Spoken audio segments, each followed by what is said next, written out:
Ja'far ضياء Ja'far to present his, to share with you his presentation on the power sector in Iraq. I'm not introducing him today as a speaker or sponsor, but as a leading expert of in the Iraqi industry on the power sector.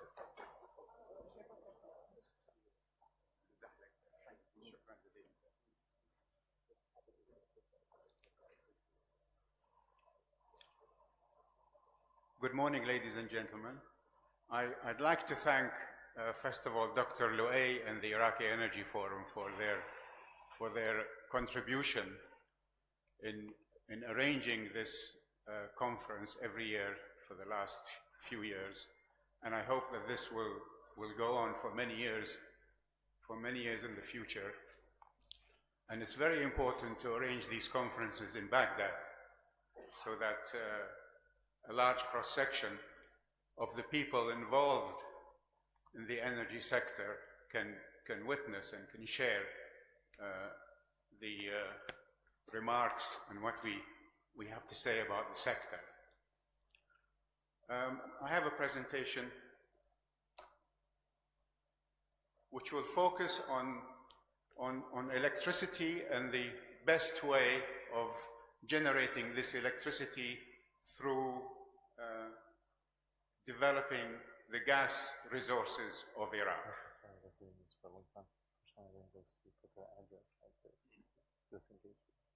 Does this work?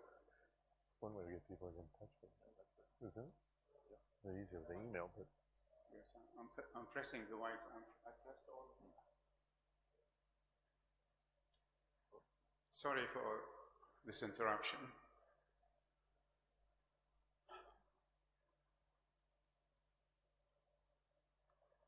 You can see from my first slide, yes, this is, you can see from this first slide the development of electricity generation through the years 2013 up to 2017. You can see the amount of energy generated every year. The histogram shows the actual energy in millions of megawatt hours. You can see that in 2017 the number was 99.3, which means that throughout the year the average power generated, if it was averaged throughout the year, would be about 11,300 megawatts. The peak during the summer of 2017 was about 15,000 megawatts, which was a record for the electricity sector. Now, demand, you can see from the blue arrow, is 17,000 megawatts as an average. So in fact, what was generated throughout the year was about 30% or 40% lower than what was needed. So one would need an increase in the total amount of energy generated by about 50%.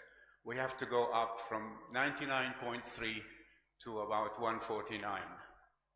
That's a 50% increase to be able to meet demand.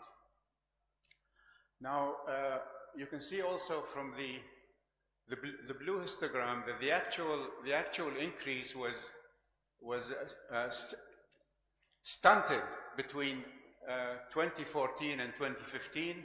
This was because the intervention of the terrorists ISIS in mid-2014 lost the generation in the northern part of Iraq. The red line shows what would have been generated had ISIS not intervened. So you can see that in 2016, we would have generated, in 2015, we would have generated 24.4 millions of megawatt hours more. And because there were many projects and they were under construction, and in the northern part of Iraq, as well as existing power plants that were lost by the intervention and destruction of ISIS. So this again stunted the natural development of the generation capacity of Iraq.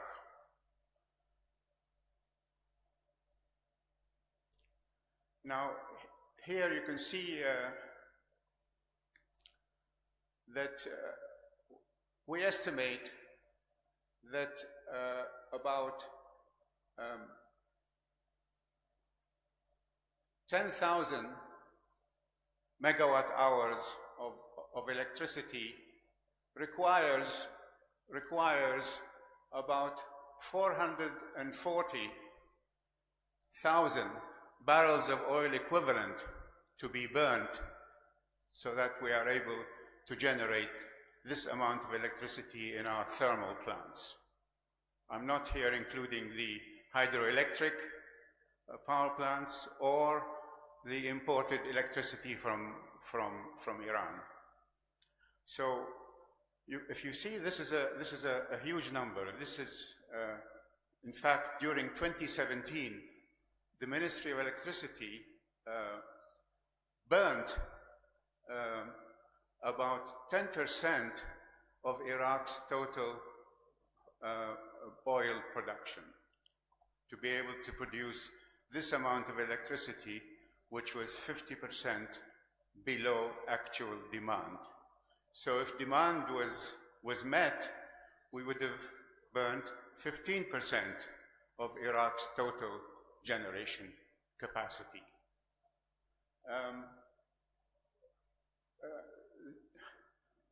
The numbers in the top half of the slide are estimated from the actual generation. The numbers in the bottom part of the slide are actual Ministry of Electricity numbers. You can see that natural gas, the amount of natural gas that was burnt was 170,000 barrels of oil equivalent per day. The amount of oil that was burnt is around 150,000 barrels of oil equivalent per day. That's crude oil. The amount of heavy fuel oil, which is a product of oil, crude oil refining in Iraq, is about 92,000 barrels of oil equivalent per day. And the diesel fuel, which is also a refined product, was 21,000 barrels of oil equivalent. So the total that was burnt was 433,000, which matches the estimate, which is based on actual plant efficiency. So these two numbers agree with each other.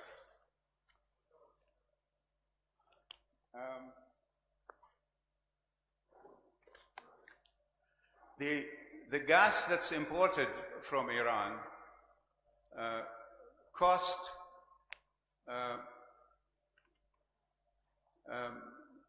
about 6.5, or let's say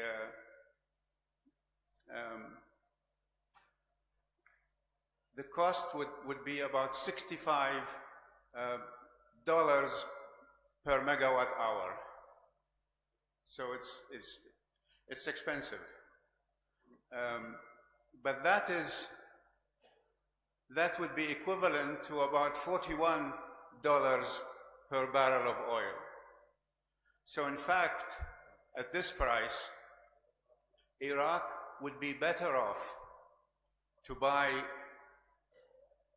natural gas from Iran at $41 per barrel of oil equivalent and sell its own crude oil, replace its own crude oil, and sell its own crude oil at around $57 or $58 per barrel of oil. That is the selling price nowadays based on $65 Brent. Brent is now 70. So Iraq is better off at the moment to buy natural gas from Iran at $41 or $42 per barrel of oil equivalent and sell its own crude instead of burning it at about 57, let's say, or even more. So we would make money. But the thing is, Iran cannot supply that amount of gas. Because what 150,000 barrels of oil equivalent is around 1,000 million standard cubic feet per day. And Iran is now supplying only 350.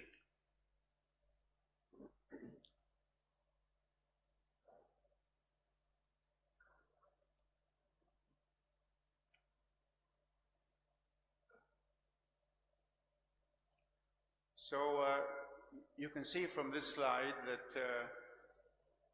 that at the moment there's only one IPP project that is operating in Iraq. It's in Basmaya. It's a 1,500 megawatt combined cycle plant. It's an IPP. It's an investment project, and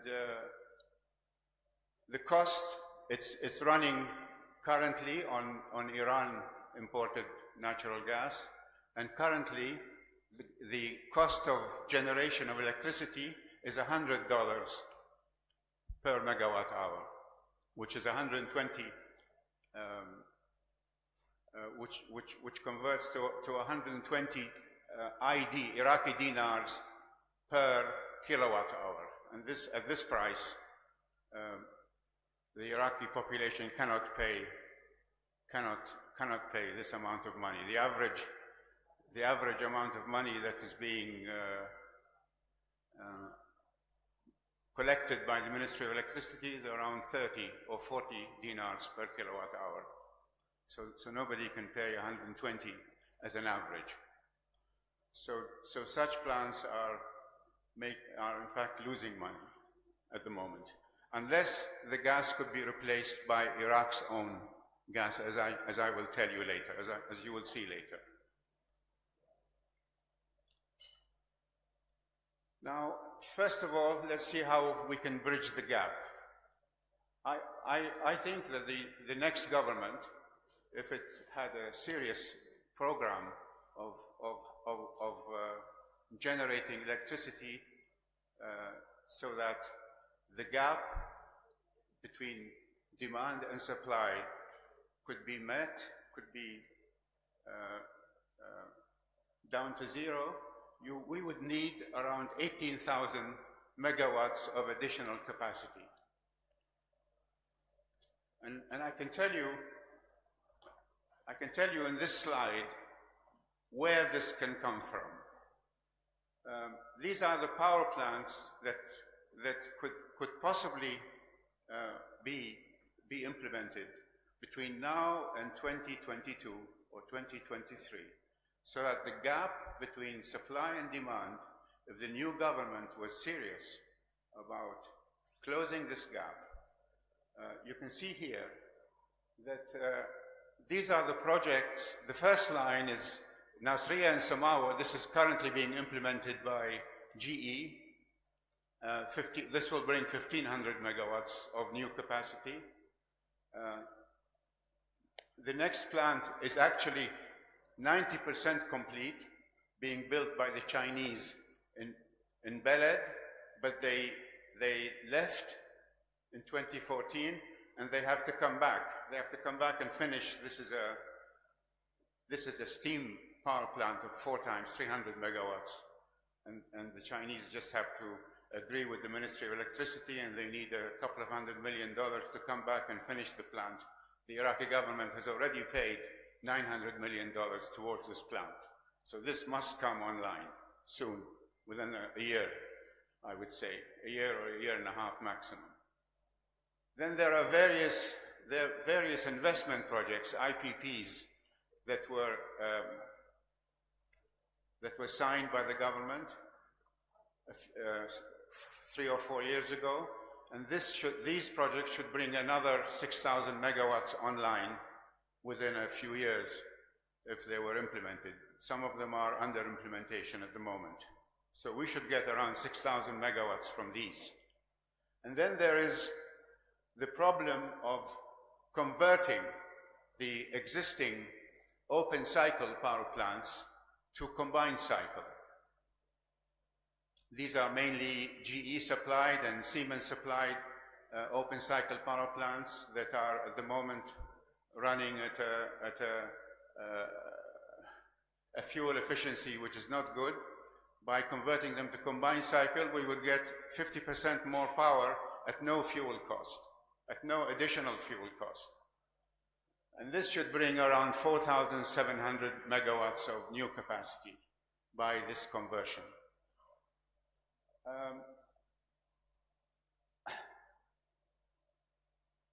Also, we can foresee, as we will show later, that there's another 3,000 megawatts which could be brought online if the contracts are signed by the ministries of oil and electricity, which is the gas to power conversion. This is a direct gas to power conversion.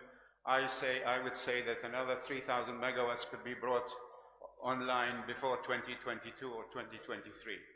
And then there is this last, the Anbar combined cycle power plant, which is already awarded to a consortium including Chinese, Power China, of 1,500 megawatts that was delayed because of ISIS intervention. So you can see the total here is about 18,000 megawatts that could be brought online by 2022, 2023, if the new government was serious about closing the gap.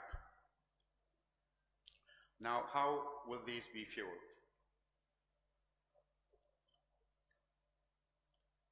Here I give some numbers for the Iran supplied natural gas. It's a small quantity at the moment. It's only 350 mmscfd, million standard cubic feet per day. Iraq's actual production average through 2017 was 900 mmscfd. So Iran is supplying about 25% of Iraq's natural gas fuel at the moment. You can see the cost here. The open cycle plants, the kilowatt hour cost for the open cycle plants would be around 7.5 cents just for the gas. And if they were converted to combined cycle, the cost would be 4.75 cents. So it would be quite a significant reduction in the actual cost of the cost of electricity. So it's imperative to do these conversions of the open cycle plants to combined cycle. You can see here the amount of gas, associated gas. This is associated gas that's currently being burnt. The red part is the amount that's burnt. The blue part is the amount that's being converted to fuel. This is for all the fields in the south. We start with North Rumaila, South Rumaila, Zubair, and West Gornawan. These are the old fields. You can see for those fields only, we have around 900 mmscfd that is currently being burned, just in those 4 fields. And those 4 fields now are this is the job of Basra Gas Company to process the flared gas from those 4 fields, and they're not doing it. They're not doing it fast enough. They would need 5 trains of 200 mmscfd each to be able to do the job of the amount that's currently being burnt. And of course, production is also increasing. So you can see here that the amount of gas that's processed in the south is around 900, MMSCFD, million standard cubic feet per day. The amount currently burned is about 1.5 billion standard cubic feet per day, and the total is 2.5. I have 3 minutes. The same story in the north.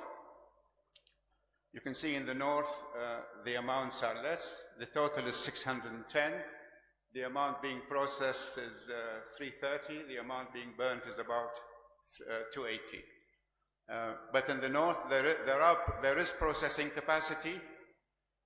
There's processing capacity in North Gas, but the amount of oil that's extracted at the moment is lower than it should be. So we have excess processing capacity in the north. So anyhow, the north can supply 2 times 200 MMSCFD, but there's the amount of crude oil that's being extracted at the moment is low.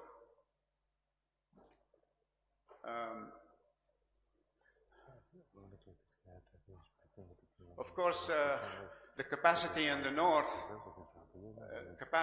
processing capacity from North Gas could be utilized better if there was a pipeline running from Taza, from Taza, for example, to Mansouriya, where we have a big power plant there that requires gas and doesn't get enough gas. The pipeline is only about 100 kilometers of 24-inch or 36-inch pipeline is needed, but it's not there. The government could put up this pipeline within 6 months, and then they'd have additional generating capacity from Mansouriya power plant. Yeah, okay, perfect. Yeah, thanks. I've told, we didn't put that slide in, yeah? What needs to be done? Nothing. Okay, I finished. Thank you very much for your attention. I don't, if you can get my microphone up.